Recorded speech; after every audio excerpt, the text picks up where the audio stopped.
Dan kini untuk lebih mendalami seperti apa sesungguhnya berbisnis beras di pasar Indonesia, termasuk benarkah sangat terbuka peluang atau adakah peluang berbuat curang di pasar domestik? Sudah bergabung melalui sambungan telepon bersama kami saat ini pengamat pertanian Universitas Lampung, sudah ada Bustanul Arifin. Pak Bustanul, halo, selamat sore. Selamat sore. Pak Bustanul, pertama sekali saya ingin mendengar seperti apa tanggapan Anda terkait kasus ini. Pak Kapolri begitu dramatisnya menyegel PT IBU yang kemudian disebutkan menjual beras yang levelnya, ataupun saya tidak menyebutkan premium atau tidak premium, tapi selevel beras subsidi dengan harga sangat tinggi, itu disebutkan oleh Kapolri. Tapi sehari kemudian dibantah dan diklarifikasi oleh Tiga Pilar Sejahtera Food yang merupakan grup holding dari PT IBU. Tanggapan Anda, Pak? Terima kasih, Mbak. Jadi saya pasti berdasarkan informasi apa yang ada di media, ada beberapa informasi lain dari berbincang dengan teman, dengan apa seperti itu. Pasti saya bukan ahli hukum, itu nomor satu saya harus confess dulu. Jadi kalau ada proses hukum, melanggar aturan, silahkan diproses sebagaimana mestinya. Ya, saya pasti mungkin akan komentari tentang pernyataan Anda di awal tadi, apakah yang terjadi sebetulnya dengan tata niaga atau rantai nilai beras seperti sekarang ini. Betul, berbisnis beras memang menguntungkan, asalkan pandai untuk memanfaatkan peluang. Ya, berbisnis beras itu kira-kira sebagai gambaran begini. Paling tinggi Anda beli dari petani gabah itu taruh 5.000 ya.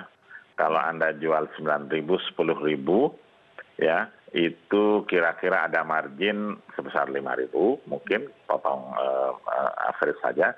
Dan yang terjadi kira-kira dari 5.000 menjadi 10.000 itu untuk apa saja? Kalau untuk biaya pengeringan, biaya penggilingan, biaya buruh, biaya apa, bisa mudah dihitung, dan dari situ pasti ada keuntungan. Gitu. Saya katakan tadi memang cukup menggiurkan keuntungannya. Saya belum paham apa memang harus melanggar hukum dengan keuntungan yang demikian cukup besar gitu kan. Nah, mungkin persentasenya berapa itu baru kita bisa bahas secara detail, karena dia melibatkan berbagai macam jenjang dari pedagang pengumpul, pedagang besar, penggilingan sampai eceran gitu, dan pasti ada biayanya, dan kasusnya pasti berbeda perusahaan A dan perusahaan B, dari yang dilakukan oleh Bulog dan dilakukan oleh penggilingan besar, penggilingan kecil gitu kan. Apakah terdapat celah atau pelanggaran hukum? Pak, di mana-manapun pasti terdapat celah. Nah, yang mungkin menjadi concern saya, mengapa bisa seperti itu? Mengapa sampai seperti itu? Saya menduga ada beberapa hal. Satu, memang ada kekosongan, kalau boleh saya sebut ya, kekosongan peraturan ya, yang berhubungan dengan integrated dari produksi sampai kepada konsumsi atau perdagangan. Yang ada selama ini yang kita pakai adalah Impres 5 tahun 2015 tentang kebijakan perberasan ya, dan di sana menurut saya sih sudah agak obsolete ya, sudah tidak mampu mengikuti perkembangan zaman gitu kan, karena di sana angkanya juga berbeda. Jadi di Impres itu dituliskan HPP, harga pembelian pemerintah untuk gabah kering panen itu 3.700, untuk gabah kering giling itu 4.600 ya. Kemudian untuk beras 7.300. Nah, karena di lapangan lebih tinggi dari yang saya sebutkan, jadi di lapangan tuh fenomena pasar berasnya sangat menarik, agak aneh boleh disebut ya. Kalau zaman dulu, kalau pada harga musim panen, harga anjlok. Kemudian ada banjir beras kira-kira ya, oversupply di mana-mana. Nah, sekarang bisa sebaliknya. Jadi pedagang maupun penggilingan maupun perusahaan besar dan Bulog harus bersaing untuk memperebutkan beras petani gitu kan. Jadi mereka yang membeli lebih tinggi, nah, bisa dapat barang gitu kan. Terus beras itu, gabah itu diolah, dijemur, kemudian digiling, dan di sana pasti dihasilkan, tergantung dari kualitas penggilingannya, pasti dihasilkan beberapa kualitas beras, sehingga di pasar dikenal dengan beras premium dan beras medium. Medium itu masih ada medium 1, medium 2, medium 3. Dan di situ dijual dengan harga yang berbeda. Mungkin pertanyaannya apakah ini melanggar hukum? Sepertinya sih tidak gitu kan. Oh, jadi tidak melanggar hukum menurut Anda, ini hanya sebuah mekanisme pasar yang terjadi secara alamiah begitu? Iya, kecuali kalau ada pelanggaran ya. Nah, memang di samping itu saya katakan ada kekosongan peraturan tadi, tiba-tiba muncul Permendak 47 sebagai pengganti Permendak 27 ya tahun 2017 ini yang menetapkan harga acuan tertinggi, harga acuan. Memang di dalam bahasa Indonesia ada perbedaan antara harga acuan dan harga eceran tertinggi. Ya, harga acuannya itu yang terakhir direvisi menjadi 9.000. Kemudian di masyarakat berkembanglah diskusi itu. Apakah kalau seorang atau pedagang menjual di atas 9.000 apa melanggar hukum gitu kan? Saya sekali lagi kalau urusan hukum silakan menerjemah ahli hukum yang menerjemahkan. Baik.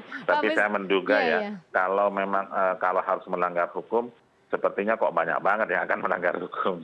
Oke, baik, kita akan men-challenge juga ya pihak penegak hukum. Tapi Pak Busnanul, kemudian kita juga bergeser untuk mengetahui bahwa ada yang disebutkan juga dalam konferensi pers bahwa ini beras kelas subsidi IR 64.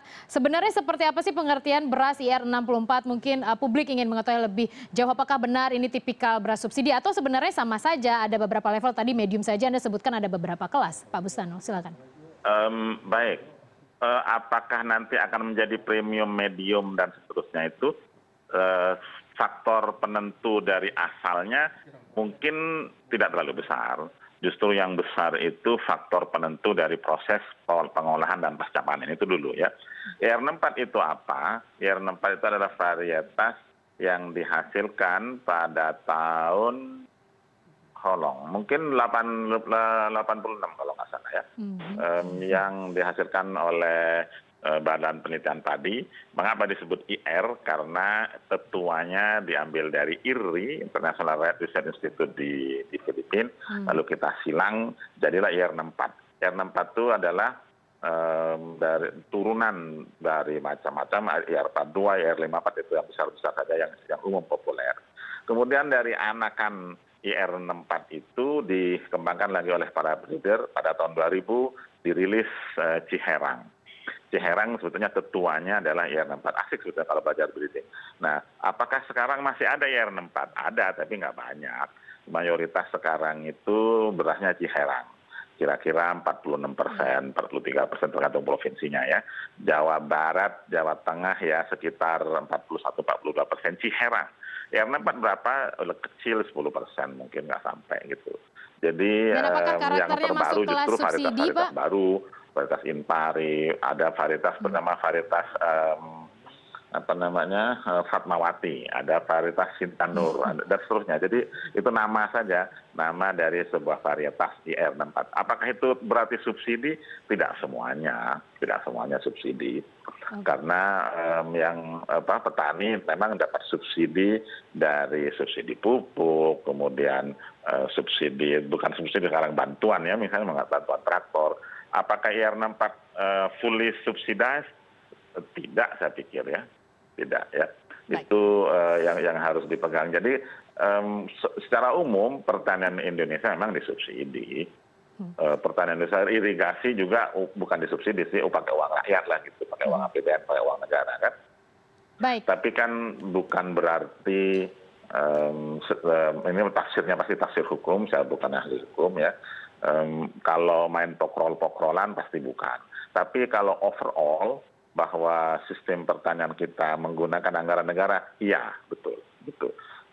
Jadi nanti mungkin teman-teman di kepolisian kalau berlanjut kasus ini sampai ke proses hukum, saya yakin akan di-challenge, akan ramai gitu loh diskusinya. Karena memang ada beberapa pengertian letter luck ya yang tertulis, tapi banyak yang tersirat juga.